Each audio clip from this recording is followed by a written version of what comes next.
All right, we're now streaming to LinkedIn, YouTube, and Twitch. Hello, stream friends. Okay, so this is the Indie Game Lunch Hour. Welcome all. We're going to start the formal recording in just 1 second, but before then, our tutorial as usual. This is a 45-minute or so podcast where we will be talking to Lara here about environment art and the soul of props. If you have questions for Lara as we go, the first half of this episode will be just me and Lara talking one-on-one, and the second half will be your chance to ask questions, as most of you know at this point in time. But if you have questions for Lara, you can drop them in the chat. If you're on Discord, you can do it like this. This is the chat in the top right. You can open up by hitting the little talk bubble thing. And then mark those with me with a Q emoji, because typically there's enough of a chat that it's hard for me to find those questions later. So if you have a question, mark it with a Q emoji.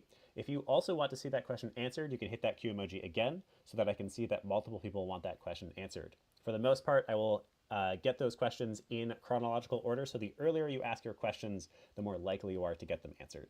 If you're watching on LinkedIn, YouTube, or Twitch, you can just drop them in the chat. Typically, I can follow those a little bit more easily, so just go ahead and drop your questions, and I will call them out as we go. All right, and Laura, you can ignore those until I deliberately say, okay, this person has a question. Sound good? Okay. All right, sweet. What's the best thing for starter users? Starter environmental artists? What kind of user? We'll ask that later also. All right, let me get the Craig in here to record the episode. And then let me get the soundboard in here. Oh, not that. Ooh, a lot of gadgets. Oh, yes. At some point soon, we're going to change how we do this, actually, because honestly, it's a bit of a pain in the butt. All right, we're ready to begin. Welcome all. Let's do Yay. this thing. Here we go. Welcome, game dev adventurers, to the Indie Game Lunch Hour. Today, we're talking with Lara Guzelsoy about every prop having a story.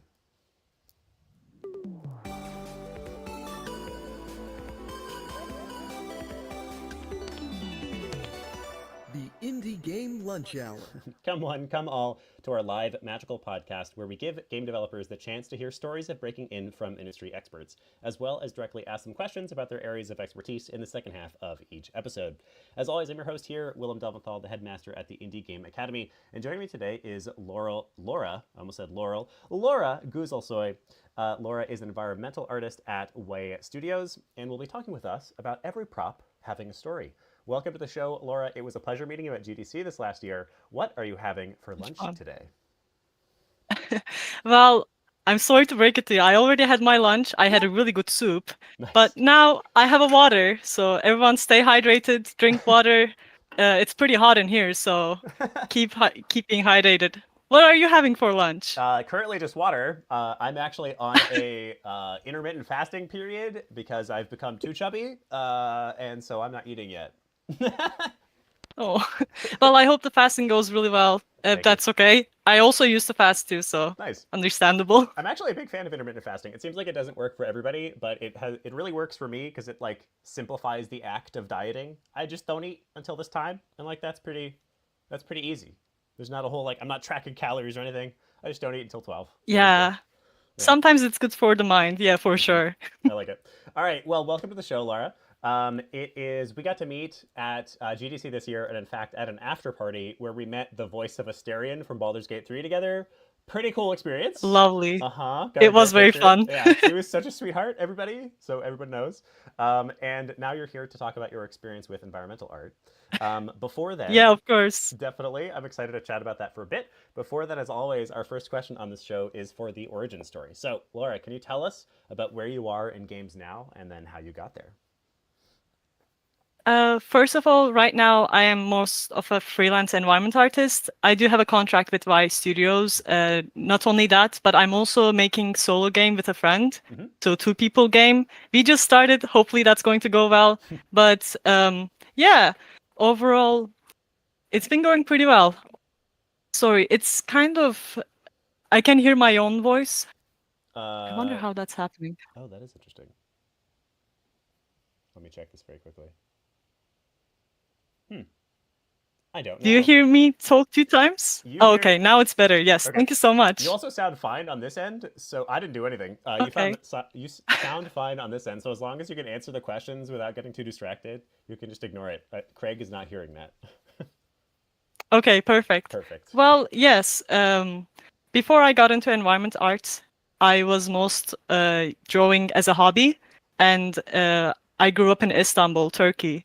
Right now I'm also in Istanbul with my family, but before I moved to US, I was able to do arts, but my parents wanted me to carry it on as a hobby.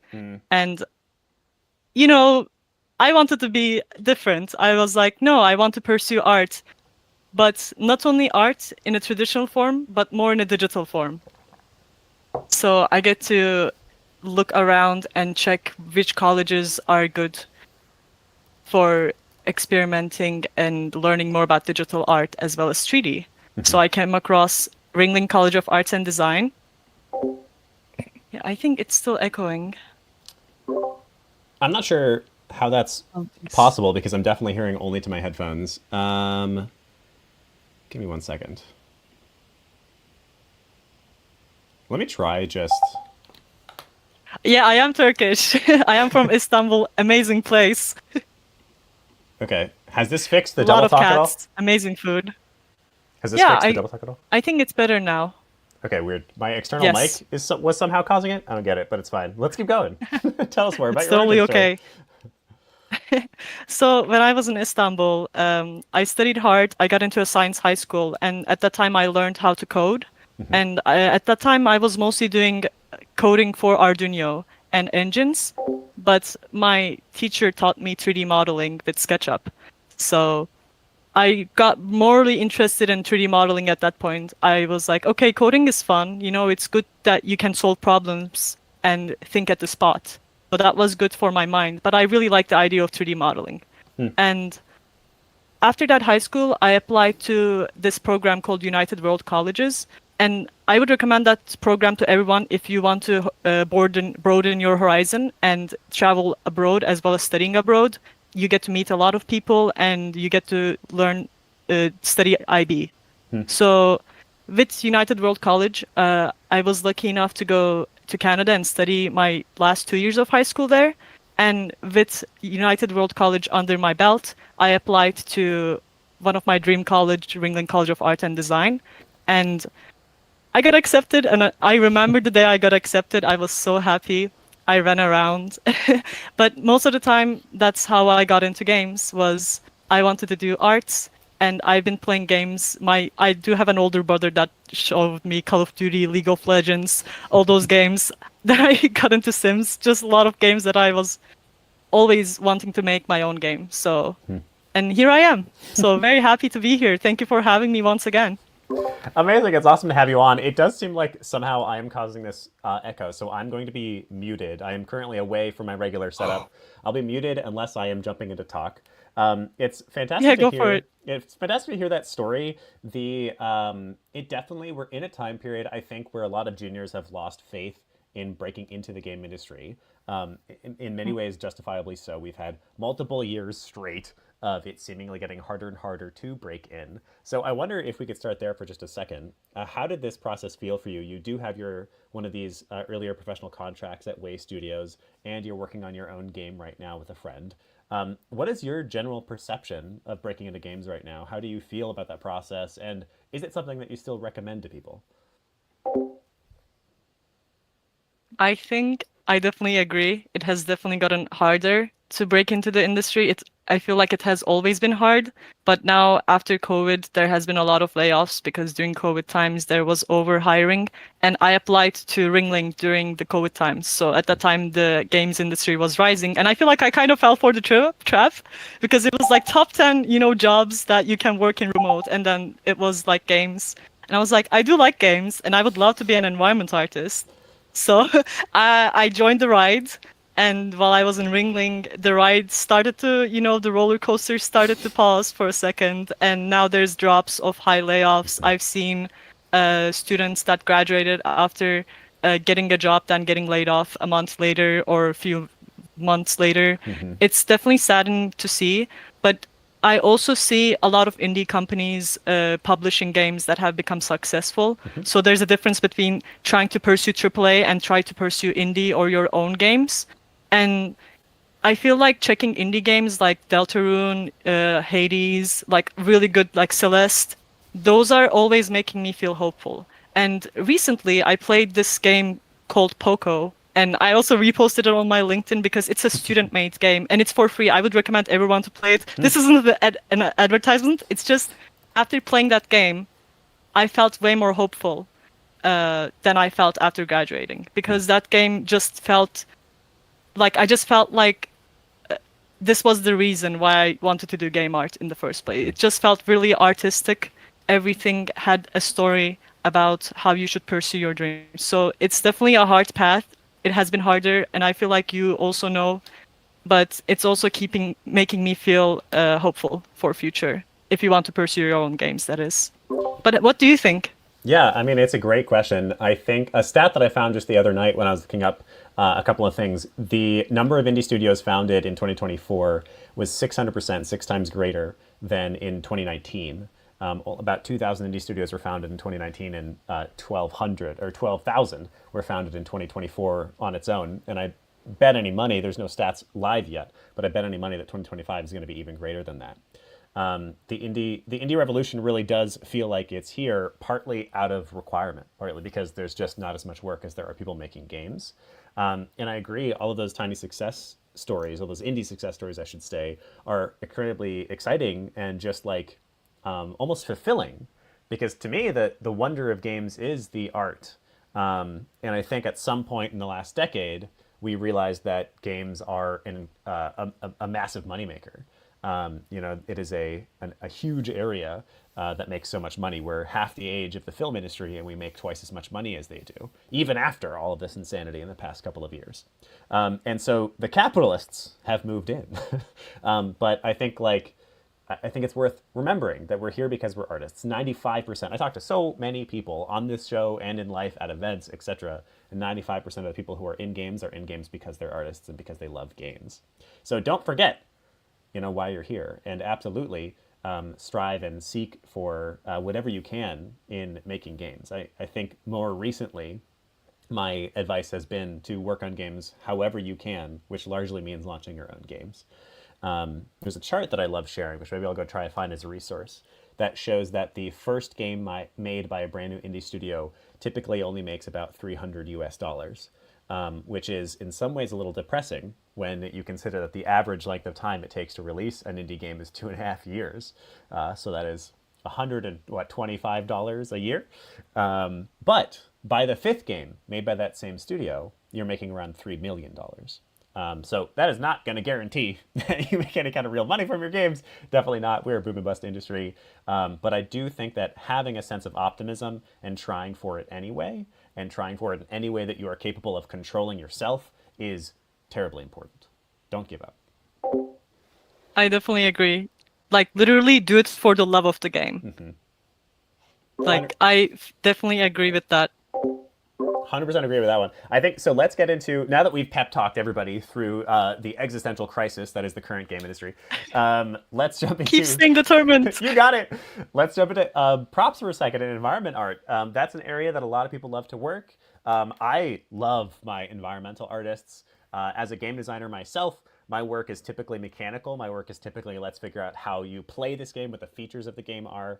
And then I typically am not a level designer, so being able to hand off my metaphysical ideas and then have the world manifest because of some cool level and environmental artists, that's one of the best parts of game dev. So please give us an intro. Your topic that you proposed to us was every prop has a story. So give us the introduction to that concept. Yes, of course. Well, I feel like the title speaks for itself, how every prop has a story and they're not just an asset, a 3D asset that you should be making. Let's think about a game that you really like, or an environment that you see, or not only that, but a really good photo that you come across. And think about what makes that photo or what makes that environment, what makes that game screenshot look approachable to you, look appeasable. It's those small assets that create this whole story of the screenshot, or these small stuff that you see while walking in a forest that's pulling out this whole forest into the theme that you see. So when we think about how these props create this story, they're not just a decoration. They're already general details that weave a larger story. When we create, as an environment artist, assets, the biggest thing that we think about is 4 words: the function of the asset, the context that the asset serves, so where it's placed and how it's worn down, what has happened to this asset that you see, and the emotion, the mood that this asset creates to the viewer or the player. And these all create this world building around it. So it creates a bigger narrative that we can all see. Let's think about a broken statue rather than a full statue. How did this break? Is it from a fallen empire? Is this from an earthquake? And how is it got broken? Or maybe there are vines that are coming out of this broken statue showing that it has been a while. It has been centuries maybe. So these all assets that you see kind of create a story. And I think that one of the reasons why environment artist is hard is you can open ArtStation and you can see a really good asset that's too realistic, but does it showcase a story? So that's what separates from environment prop to an environment art. But what do you think? Yeah, I love that. I am thinking back. So one of my favorite hobbies is kit bashing and model making.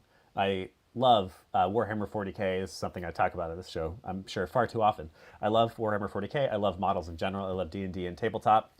And as a result, I spend a lot of time messing around with little plastic pieces. And my favorite part of the entire hobby is kit bashing custom figures, which, for those who may not know, is the combination of typically multiple kits as well as other tools like sculpting resin and bits of styrofoam and things like that, and just trash, and gluing it all together into a cohesive figure, model, terrain, piece, character. And one of the simple rules of kit bashing is that if you're going to add a piece to your model, have a reason to add that piece lore-wise, narratively. So it's not just, this looks cool, it's, it's because this character thinks that this thing is lucky. Or it's not just because, it's cool to have a scope on the rifle or whatever. It's because, this character spends more time taking long crack shots. And what that winds up doing is it makes a cohesive character, and then it also adds depth of play that even if somebody never learned that information, you can kind of sense.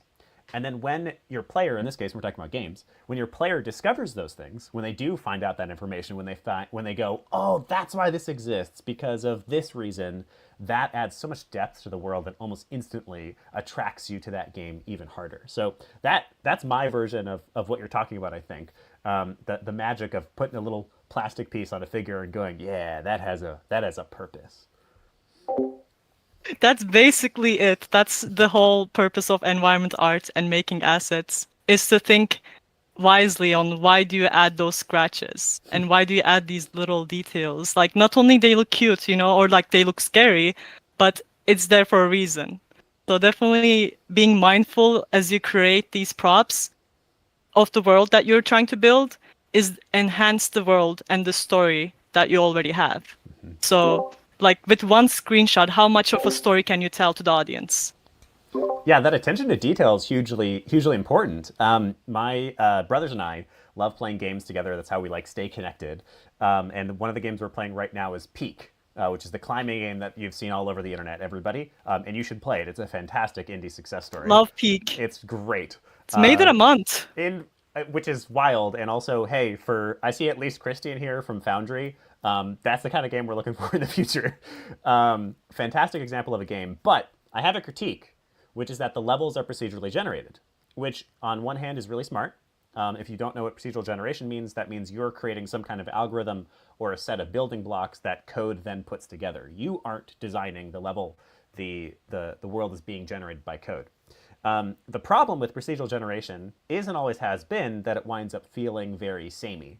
You can have 1,000 versions of a level, yes, but it kind of all feels like the same level because the algorithm doesn't actually change. And I think that there's a similar problem with AI.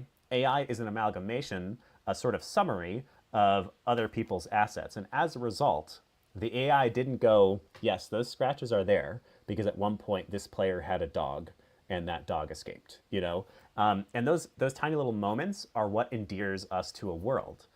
Elden Ring is one of my favorite examples of environmental storytelling. When you don't even learn the story for most of the environment, but you feel it. You walk through, a field full of impaled giants, and you go, holy shit, something happened here. And you can indeed go and find out what happened if you're curious and want to get deeper into the world. But that's something that I feel like quickly generated either through procedural generation or AI or any other means environment just doesn't can't compete with. That's a part of the magic that an environmental artist brings to a game.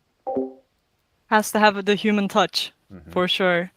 I'm not against procedural generated creation. I do have friends that are technical artists. It's definitely the faster way. It's the, I guess, not easier way for coding, but easier way for environment. But I guess it creates what is the purpose of the game that you want to sell? Do you want to create a story through this, or do you want to make people want to play it over and over again with a friend? You know?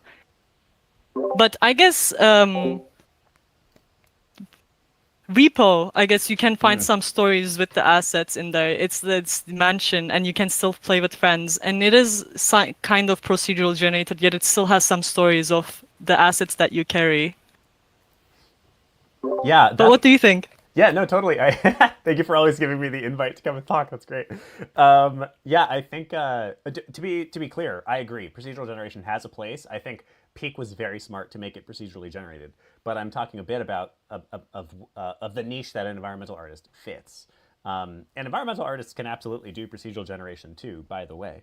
And there can also be combinations. There are many games that will procedurally generate the whole world, and then an environmental artist will come and populate it with beautiful corners.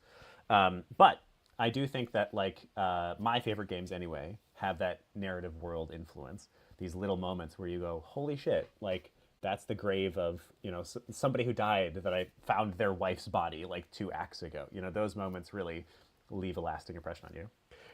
I missed, I think, 2 of the things that you mentioned for environmental artists. You said every prop should have function and context. What were the other 2? So shape and color also joins in those, as well as the placement. But I guess shape and color is similar, like the way it's intended. Let's say if you want to give a warm color, that it's going to give more of a passion. Or if you're going to make it cool, it's going to be more of a sadness. You know, those English teachers that are like, okay, the window thing is blue because the author is sad. I guess that can be into that perspective, but not really. Sometimes even every shape and color of the prop can tell a story, as well as the placement of the prop. Let's say I'm putting a candle right next to, a lit candle right next to a book, and the book is slowly, about to burn. So rather than putting the candle in the top, so even the placements of these small, curtains, thank you, the drapes. Even these little placements of the asset can tell a whole story. We can think about a shed, most of the times, environment artists, we also have to think about player path. That's a known word in the games industry of how to lead players to a path that you want to make, not forcing them, but with lights, direction, or props, setting props there to make it more interesting. And what we learn is if you make a shed, people are going to think it's a shed. But let's say if you start to add a valve, if you start to add hay bales and a carriage, now that shed has a story, that it can be a barn. There might be an animal that if you enter. So those little placements and those little storytellings can go a long way. I agree with that completely. So here, how about this? The function, context, shape, color, and placement is a great sort of starting building block for when somebody wants to work in environmental art.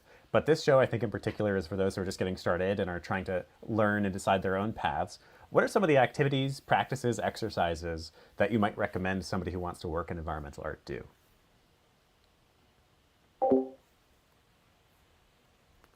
I would say what our teachers recommended first was to copy a photo. And I agree, copying a photo is really good if you want to go AAA. But before you copy a photo, try to understand the photo or try to understand why that photo works. What pulls you to that photo. So investigate, be like a detective. Look at all these small patterns that you see, not only in a photo that you're about to copy, but in real life too.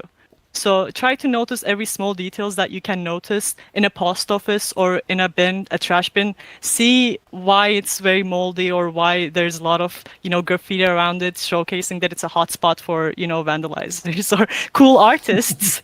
So definitely open your eyes and try to learn not only from games, but also from real world. Yeah, the little path. Yes, that's the player path. Mm-hmm. Yeah, there's I like that last statement. Try not to learn just from games, but also from the real world. That applies to, I think, more or less every single discipline. In games, for instance, when I'm talking with fresh game designers, I love to direct people to look at gamified systems. So like the Monopoly McDonald's promo that they do every year that gets so many people to go and buy McDonald's. Like, why does that work? Is it just a lottery ticket? Is it deeper? Does it matter that it's Monopoly? There's a lot that we can learn. Or old school games. I love looking at old board games and learning why players still play those. My dad and I got super into the Royal Game of pretty recently, which is a 4,000-year-old game we found in ancient Babylon. And it's like a dope game. It's really good. And it's incredibly simple. That sounds so cool. You can buy it on Amazon for like $30. The Royal Game of U-R. But yes, all right. Now, what are some of your tips and tricks? You gave us these 5 staples for us to use. How do I make a really compelling world? What are some of the things that you really like to bring into a world on your own? Some of your own tricks, techniques, staples to make a world feel deep? That's a really good question. First of all, sometimes it's just a calling that you're like, oh, it would be so cool if this was a game. Like me and my friend Finley, we wanted to do Biome for our 3rd-year project, and we wanted to add these mushroom people that go around, and my friend Finley for her thesis would say, oh, it would be so cool if you're a bug that runs around. So it's all about that spark of an idea that starts, then that idea carries on to the environment. Be like, okay, how do the mushrooms grow? How do they spore? How do they start the mitosis program of how do they evolve? Or how does the mushroom growing these poisonous mushrooms affect the environment around it? So if you want to think about an idea that you would like to play as, think about how that idea affects the world around it, or how it got to be. So what brought this poisonous mushroom to the biome? Who brought this? So always ask questions, and if you feel stuck, always go for a friend or for a person, and always pitch your ideas. Pitch your ideas, think about the environment that you're about to create.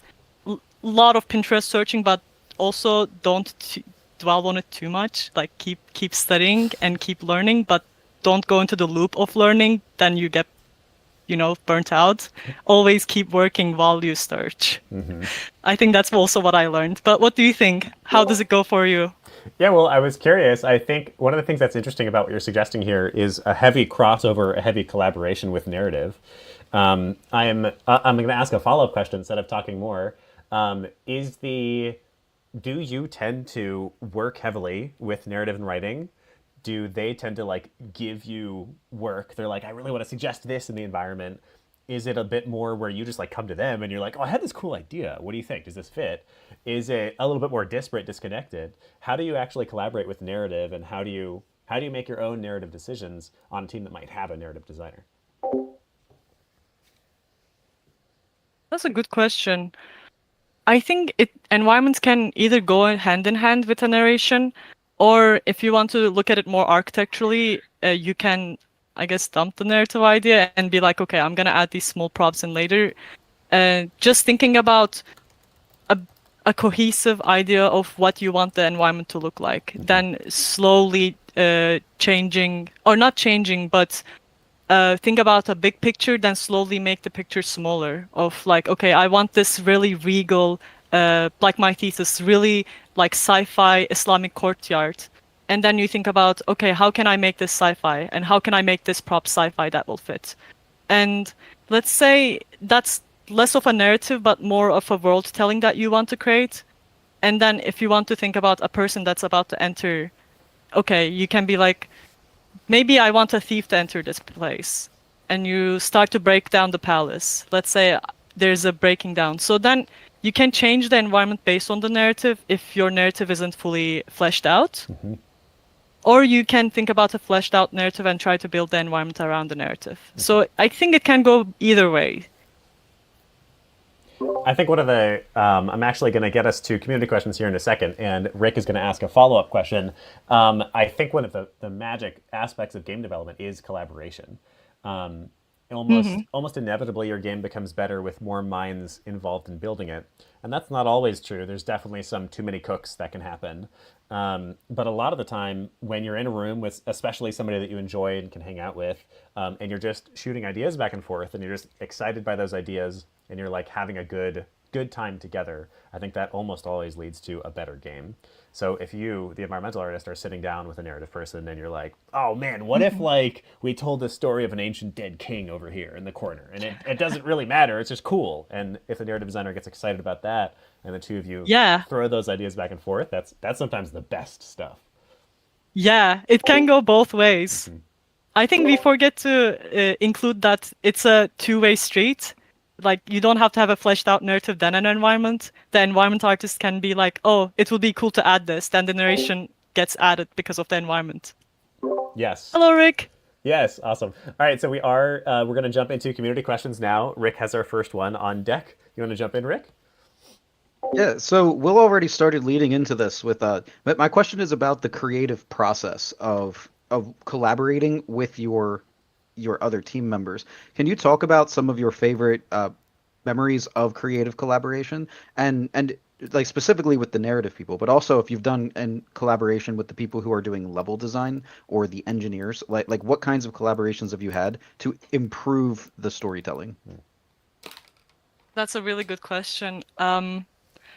When I worked at Blockville, we would always have weekly meetings. Like, I don't remember the name, but every 2 weeks we would have a meeting, and every Friday we would also have meetings with the full team. And I like those meetings because we get to see what we have done, and we get to show what we have done, and we get to see what the other people in the groups have done. And with that, we could always add, oh, wouldn't it be cool to add this level style? Like, an environment artist can pop in and say that to the level designer, or the narrative person can come on to the environment artist and be like, oh, it would be cool if this would also happen, or like, oh, I love that way. So I really like the brainstorming time, as well as those meetings where we can always jump in and create this conversation so the game feels cohesive. Nice. So what I'm hearing is you want to make sure that you take time to do show and tell on your works in progress, and then see how you can creatively feed off of each other. Yeah, of course. Because at the end of the day, we all want to make these amazing games, and we want to make the game feel cohesive. So that's the biggest keystone, is to always keep in communication. Yeah, so sometimes somebody's whimsical thought just like sparks something in you. You're just like, oh, I can run with that. Yeah. Yeah. That happens a lot. I think I think literally in the last episode, I mentioned that pretty recently we started a cadence where every Monday morning we meet and play our game together at my day job. And I've done playtesting like that in the past, but for whatever reason, this weekly cadence of just we're going to sit down and play the game together no matter what state it's in is maybe the difference on this team, has been like tremendously valuable because it gives exactly what you're talking about. We first of all like have silly moments. I'm working on a fashion game right now, actually. So like at one point, one of the models like threw a hat at the judge, and we all like burst out laughing, and then that became a feature, you know. So it gives the space for that to happen, and then also it just is exactly what you're mentioning. It's a space for somebody to go like, I don't know if this is very good, or I have this cool idea, and then everybody is already there and can talk about it for just a moment. And like an hour a week is as much as it takes for you to really have a good enough space to have those conversations. Awesome. All right, Petunio has our second question on deck. Petunio, you want to jump in? Sure thing. Hi. So what are your film inspirations that influence you as an artist? Oh, that's a really good question. I love films. I watch movies a lot with my dad. I really like, for environments, I have to go with Wes Anderson. Has really good environmental tell, and like Really? the color code. He has really good style. Narrative-wise, I really like It's Such a Beautiful day. It has really good narrative and always got me on my toes, and just crazy story, as well as that story being enhanced by VFX is Everything Everywhere All at Once. I think that movie was amazing. I fucking Top love that notch. movie. So I think those ones. Yeah. Please tell more. It's so good. There's no more to say. If you have not seen it, go and see it right now. When I saw that movie the first time, I like taking myself on movie theater dates. I went by myself that time by chance, and I think I sat in the theater for like 30 minutes after watching it because I just needed like processing time. Oh, wow. Definitely. Yeah. Well, anything on science fiction, perhaps, or fantasy, like, like for example, Blade Runner was a huge inspiration on me. Blade Runner is really good. And incredible, set decoration throughout the whole movie. And anything on science fiction or fantasy, perhaps. Even though you did mention Lord of the Rings. I think fantasy Lord of the Rings has it. I don't know. I'm thinking about like niche movies that I liked, but I don't know if I watch niche fantasy movies. Maybe I should get into more of that. I know like Star Wars and Lord of the Rings, but I haven't watched too much niche movies of that. Gotcha. I should get in on that. Thank you. Lord of the Rings niche movie. Awesome. Very niche. Not many people know it. All right. Thank you, Petunia. Wow. Thank you so much. Fantastic. All right. Rick has a third question for us. Rick, you want to jump in with your second question? Paging Rick. Sorry, I couldn't find my mic. So as you start out the process of building the environments, and you're just like, okay, I'm going to build something and I want it to tell a story, what would you consider your minimum understanding of the context of a space before you feel like you can confidently go in and be like, okay, I'm going to tell a story with the way I design this area? I feel like that's a really good question. The reason why I'm laughing is no matter how much I study before I start an environment, I feel like it will never be enough.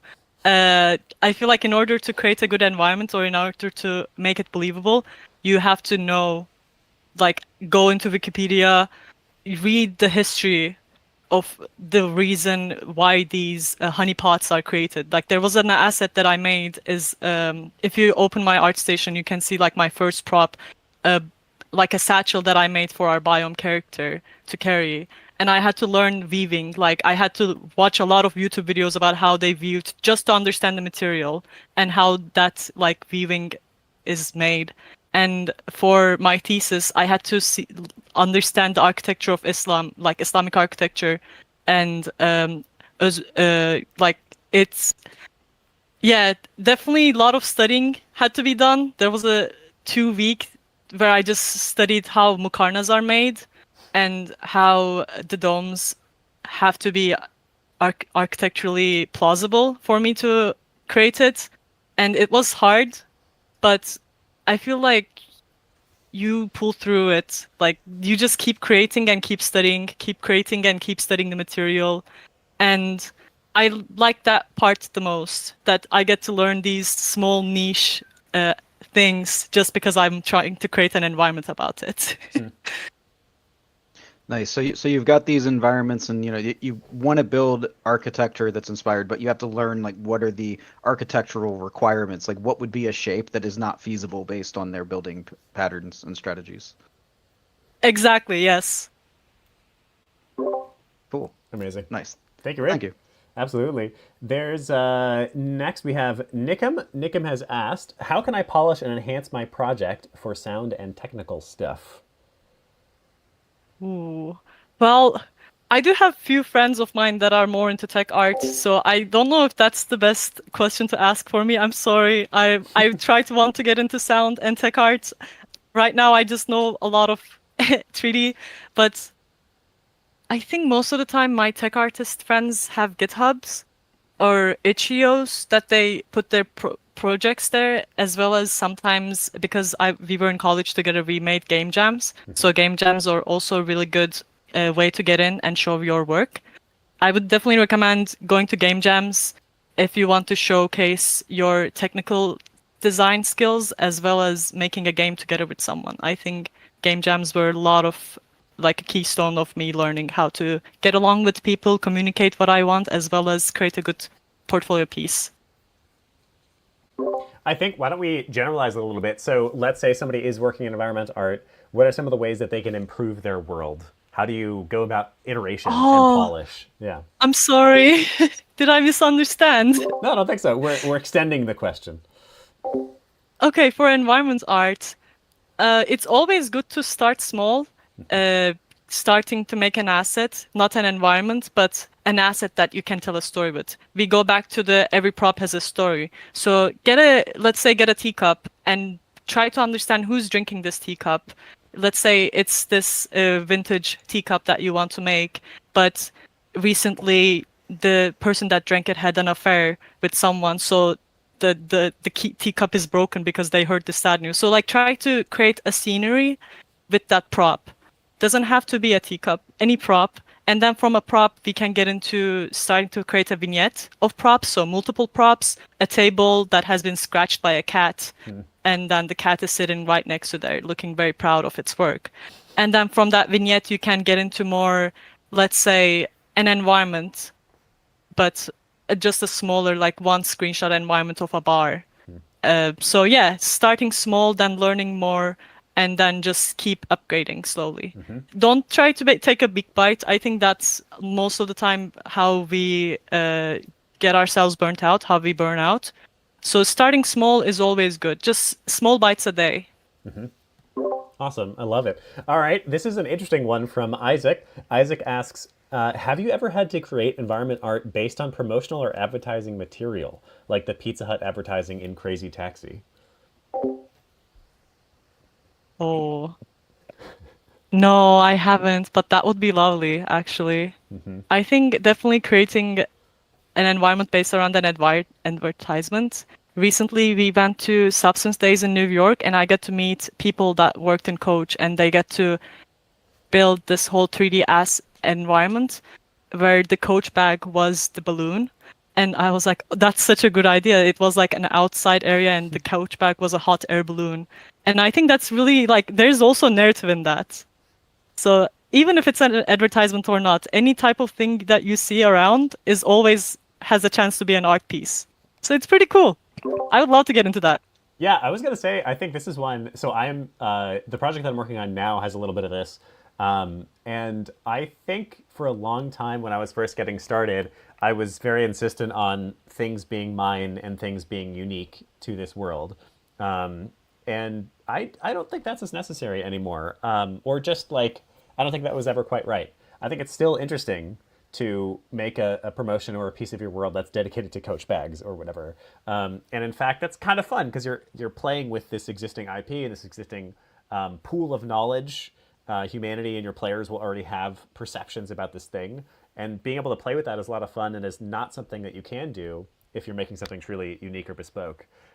So yeah, I don't think it's I know that I myself, and I think in general, people who are just getting started view that as like the dark side of the industry, and I get that.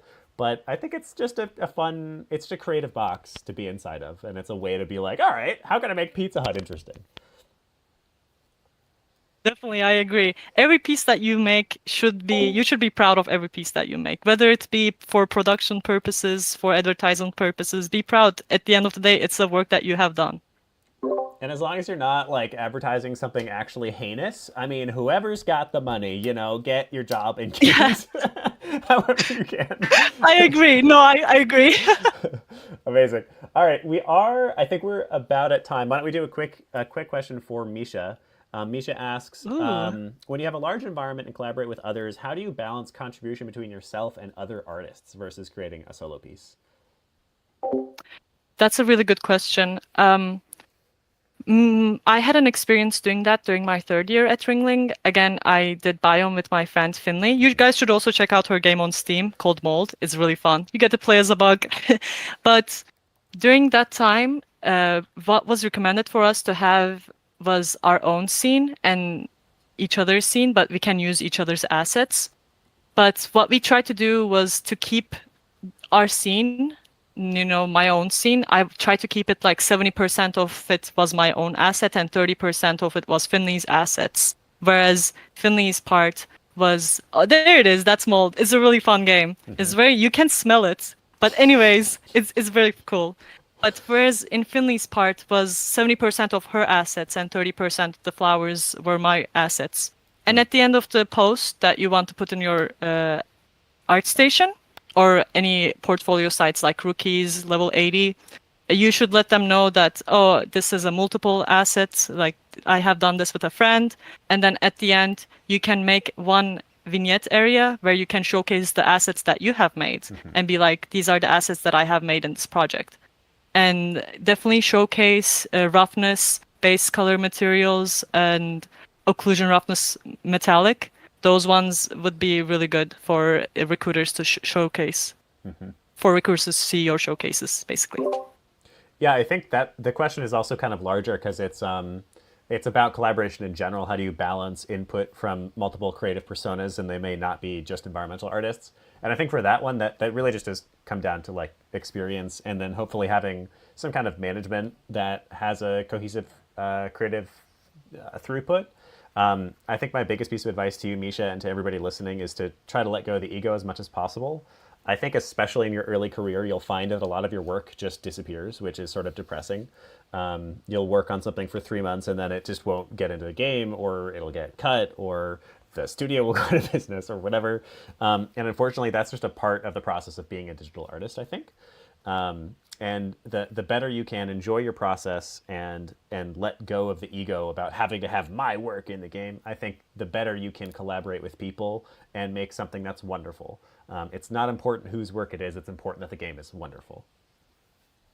I agree. Definitely agree on that.